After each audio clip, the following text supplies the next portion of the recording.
2025년 맥주감사주일 설교 제목은 사랑함이 많음이라 입니다.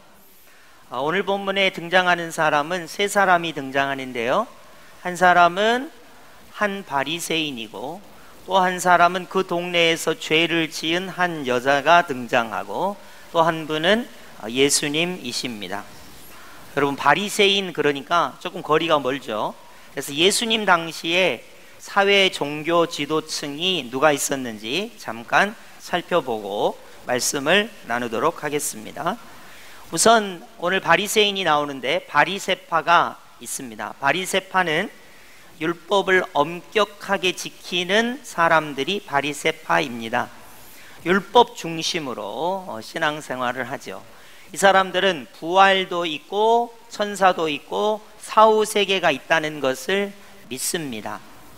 그리고 이 사람들은 평신도들의, 그러니까 일반 유대인들의 신임을 받아서 주로 회당 중심으로, 물론 사내들인 공의에도 있기는 하지만 회당 중심으로 사역을 합니다. 사두개파라고 하는 파가 있는데 이 사두개파는 주로 제사장, 레위인 중심으로 되어 있고 모세 오경만 믿습니다.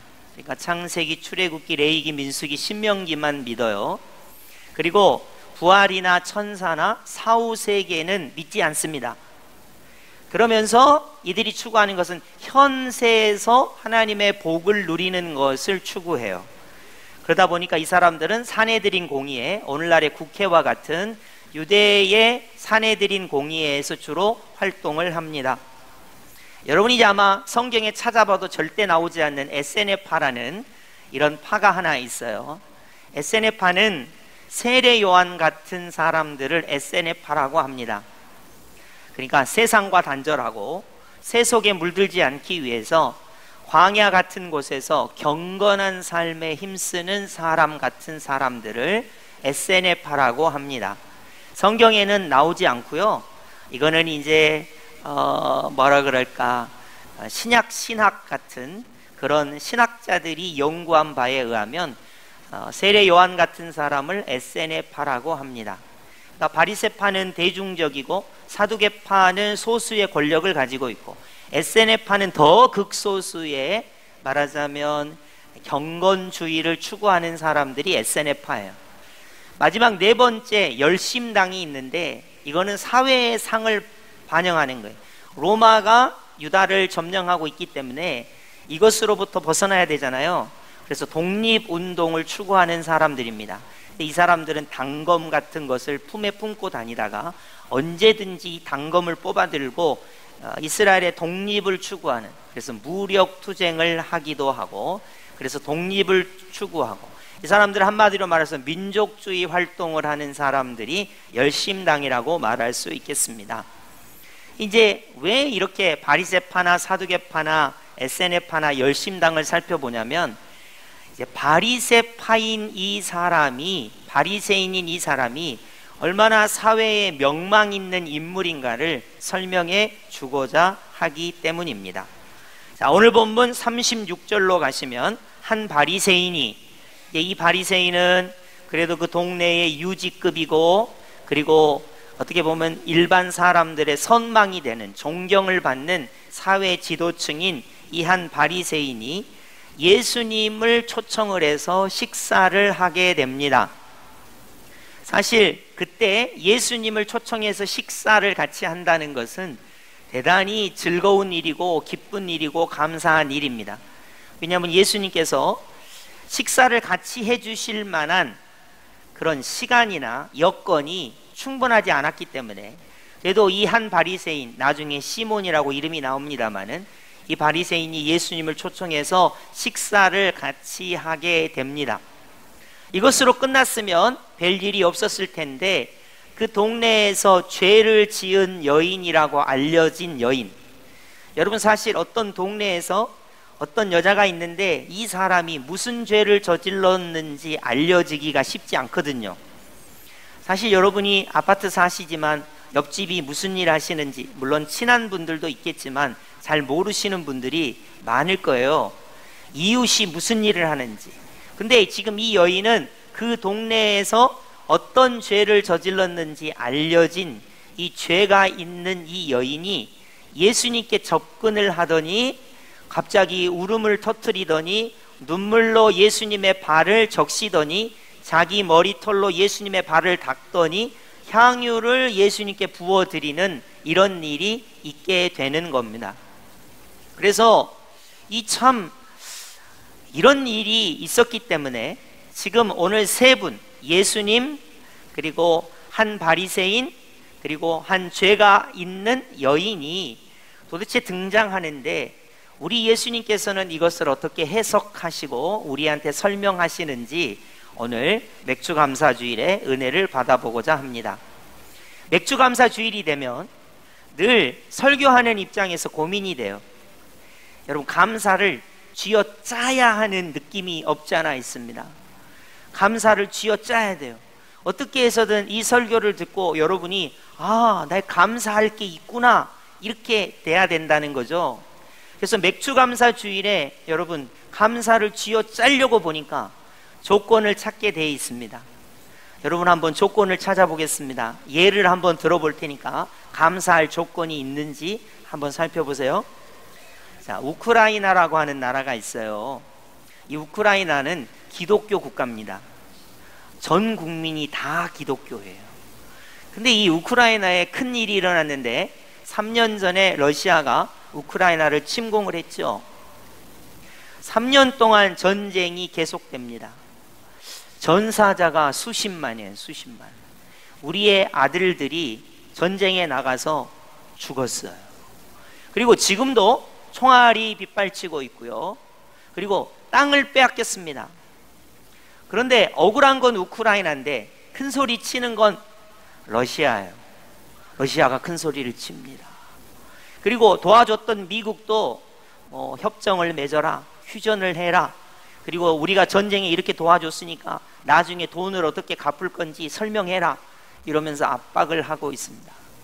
자, 이런 우크라이나 국민들이 다 기독교인이에요. 자, 이 사람들이 오늘 맥주감사 주일입니다. 우리와 똑같이 지금 예배를 드리고 있을 텐데 뭘 가지고 감사할 수 있을까요? 만약에 여러분 우리가 조건을 가지고 감사한다면 전쟁이 3년이나 지속됐는데 감사할 게 있을까요? 총알이 빗발치고 미사일이 날아오고 드론 공격을 받고 있는데 감사할 게 있을까요? 특히 어떤 가족은 생떼 같은 자식이 1명, 2명, 3명 이렇게 희생됐을 수도 있습니다. 그리고 지금 전 세계가 바라보고 있지만 안타깝게도 우크라이나 편을 드는 나라는 별로 없습니다. 나중에 전쟁 끝나면 건설할 때 우리한테 갚아라, 천연자원으로 갚아라, 나라를 빼앗기고 억울하지만, 땅을 빼앗기고 억울하지만 우크라이나 국민을 위로해주는 나라도 별로 없습니다. 이런 상황에서 조건을 따진다면 이 맥주감사주일에 기독교 국가인 우크라이나가 하나님께 감사할 것이 뭐가 있겠습니까? 그래서 여러분, 감사를 조건으로 따져서 감사하려고 하면 감사하기가 참 어렵습니다. 여러분, 우리 중에 누가 돈이 많아서 감사할 수 있는 사람이 있겠습니까? 물론 돈이 많다고 감사할 수 있는 건 아닙니다. 우리 중에 누가 건강하기 때문에, 자식이 잘 됐기 때문에, 하나님께서 나만 축복해 줬기 때문에 이렇게 감사할 수 있는 조건을 가질 수 있는 분이 몇 분이나 되겠습니까? 그래서 오늘 말씀을 여러분이 잘 들으시고, 예수님께서는 이 한 바리새인과 죄가 있는 이 여인을 통해서 무슨 말씀을 하시고 있는지, 어떻게 하면 우리가 사랑을 회복하고 감사를 회복할 수 있는지에 관한 말씀을 오늘 잘 들어보시고 여러분이 자기 자신에게 적용하시기를 바랍니다. 37절을 보시겠습니다. 그 동네에 죄를 지은 한 여자가 있어. 보통 보면 한 바리새인 이렇게 끝나는데 여기는 미사 여구가 아주 대단합니다. 그 동네에 죄를 지은 한 여자가 있어. 그러니까 이 여인은 이미 죄를 지었다. 어떤 죄를 지은지 동네 사람들이 다 알아요. 이러면 참 살아가기가 힘들겠죠. 마치 수가성의 사마리아 여인이 남편이 5이 있었는데 여섯 번째 남편도 제 남편이 아닌 것처럼 알려진 것처럼, 그래서 이 여인이 물을 뜨러 나오는 게 창피해서 정오에 제일 뜨거울 때 물을 뜨러 나오는 것처럼 이 동네에 죄가 많은 것으로 알려진 이 여인이 있었습니다. 이 여인이 바리새인이 예수님을 초청해서 식사를 하는 자리에 와서 다음과 같은 행위를 하게 됩니다. 어떤 행위를 합니까? 38절입니다. 우리 다 함께 38절 한번 합독해 볼까요? 시작. 예수의 뒤로 그 발 곁에 서서 울며 눈물로 그 발을 적시고 자기 머리털로 닦고 그 발에 입 맞추고 향유를 부으니. 아멘. 이 여자가 무슨 이유인지는 알 수 없는데 예수님께 와가지고 눈물을 막 흘립니다. 그래갖고 굳이 딴 데다 흘리면 되는데 예수님의 발에다가 눈물을 계속해서 흘리는 거예요.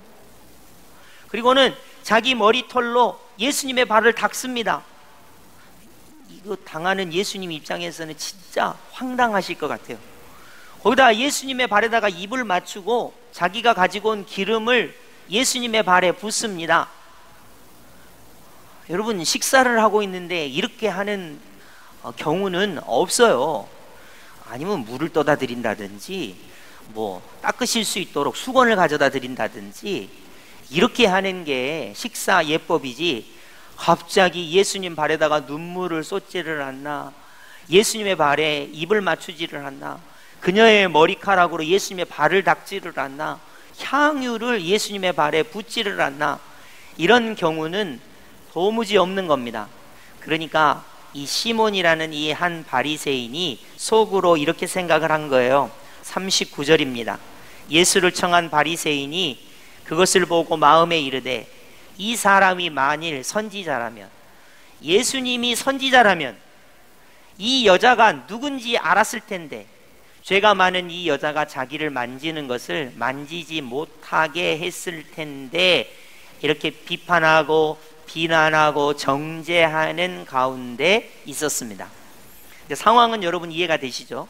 예수님께서 시몬이라는 바리새인의 집에 식사 초청을 받았고 그 마을에서 죄가 있는 이 여인이 예수님의 발에 눈물을 쏟고 머리칼로 예수님의 발을 닦고 그리고 예수님의 발에 입 맞추고 예수님께 향유를 부어 드렸다. 그런데 바리새인이 속으로 생각하기를, 야, 예수님이 선지자라면 이 죄가 있는 여인이 누군지 알았을 텐데, 이렇게 판단하고 정죄하고 있습니다. 자, 감사할 조건을 찾으면 바리새인은 감사할 게 많아요.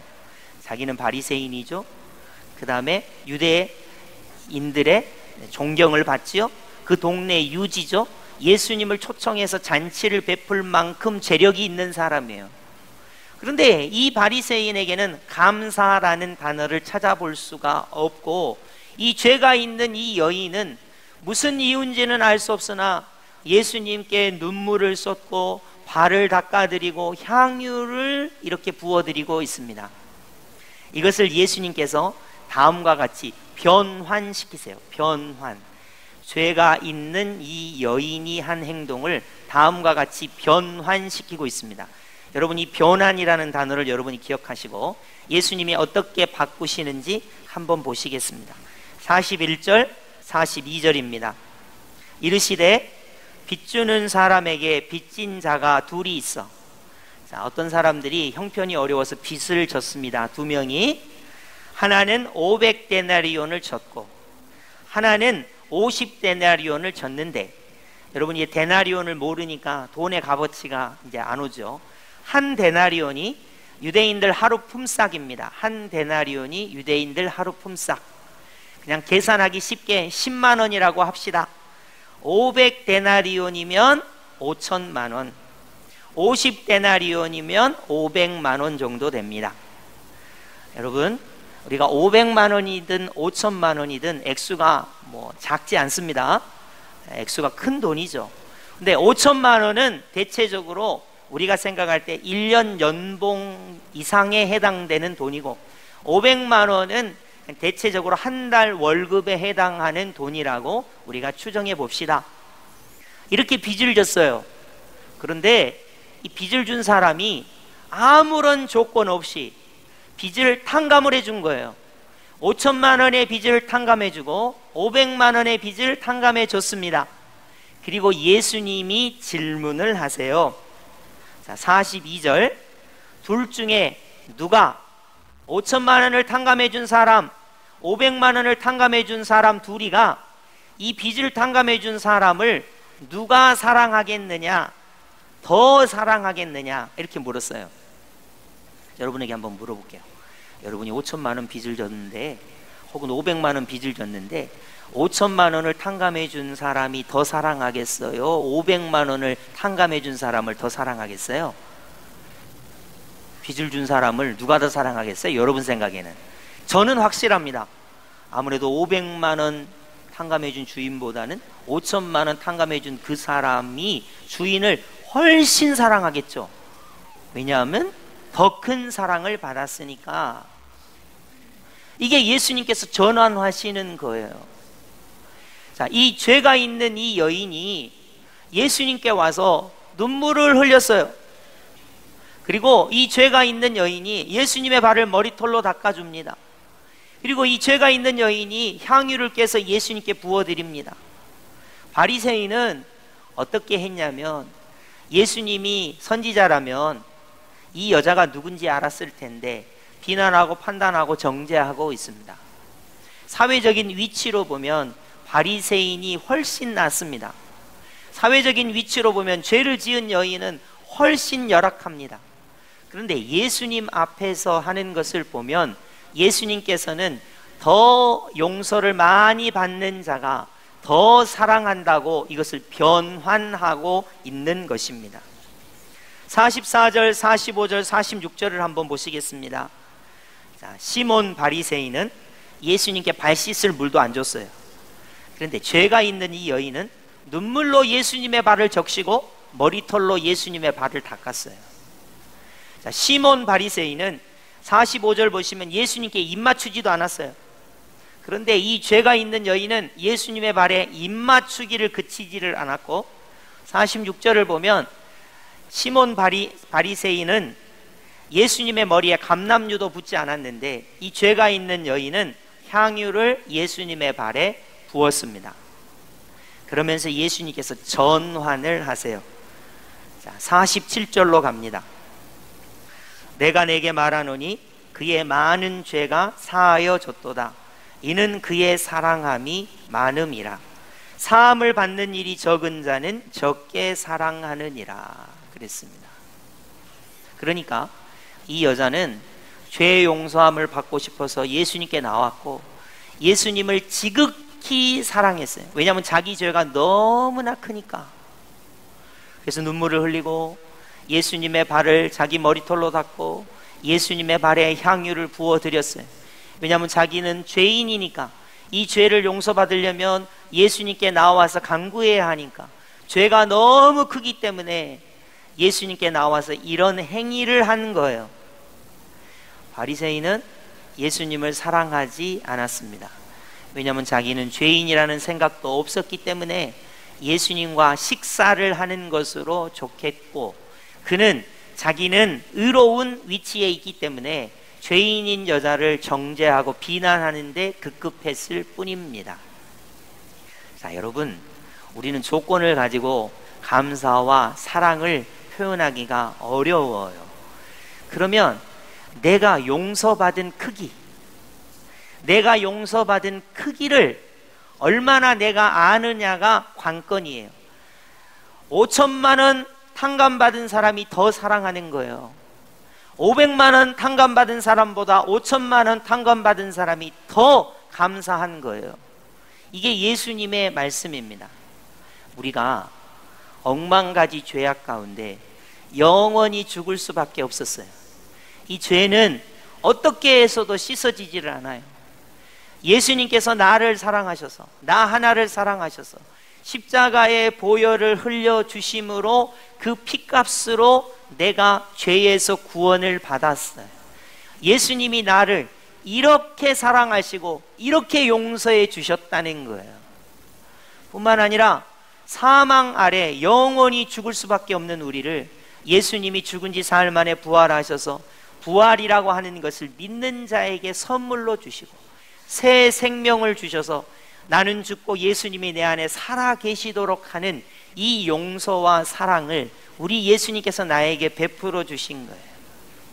이 죄가 있는 여인이 예수님을 사랑함으로 눈물을 흘리고 발을 씻겨드리고 향유를 부어드리는 것은 용서를 많이 받았기 때문에 예수님을 더 많이 사랑하는 것입니다. 이거를 오늘날 우리가 이 감사에 전환해야 돼요. 하나님, 나는 아무리 찾아봐도 감사할 게 없습니다. 왜냐하면 돈이 없으니까요. 건강하지도 않으니까요. 잘 되지도 않으니까요. 자식이 성공하지도 않았으니까요. 나는 진짜 눈을 씻고 찾아봐도 감사할 게 한 가지도 없어요. 요즘 날씨도 덥죠. 우리나라가 참 어렵죠. 전 세계가 힘들죠. 어떤 것 하나도 조건으로는 하나님께 감사할 것이 한 가지도 없습니다. 그런데 내가 용서를 얼마나 많이 받았는가, 내가 사랑을 얼마나 많이 받았는가의 관점에서 보면 이 세상에 어떤 사람도 어떤 누구도 나보다 더 큰 용서, 나보다 더 큰 사랑을 받은 사람이 절대로 없습니다. 한 바리새인은 감사할 게 많아도 감사하지 못했어요. 그러나 죄가 많은 이 여인은 예수님께 눈물을 쏟습니다. 왜냐하면 예수님으로부터 용서와 사랑을 받아야 하기 때문이에요. 예수님의 발을 자기 머리털로 닦습니다. 예수님께 향유를 부어드립니다. 왜냐하면 용서를 많이 받았기 때문에 그만큼 더 사랑하는 거예요. 여러분, 오늘날 우리가 이 세상을 살아가면서 이 맥주감사 주일에 하나님께 감사의 제목을 여러분에게 말하라고 한다면 조건을 가지고 감사할 수 있는 사람이 몇 명이나 되겠습니까? 물론 저는 감사할 조건이 많아요. 이 무더운 여름에 여러분같이 예수님의 십자가 보혈로 구원받은 수많은 사람들이 주님의 몸된 교회에 와서 예배 드릴 수 있는 거, 감사할 수 있는 거, 이런 걸 감사할 수 있겠죠. 그러나 더 큰 감사와 더 큰 사랑은 예수님께서 나를 어떻게 용서해 주셨는가, 예수님께서 나를 어떻게 사랑하셨는가를 받아들이는 거예요. 아는 거예요. 깨닫는 것입니다. 여러분, 한 마을에 죄가 많은 여인이 왜 예수님의 발에 눈물을 쏟습니까? 왜 그녀의 머리털로 예수님의 발을 닦습니까?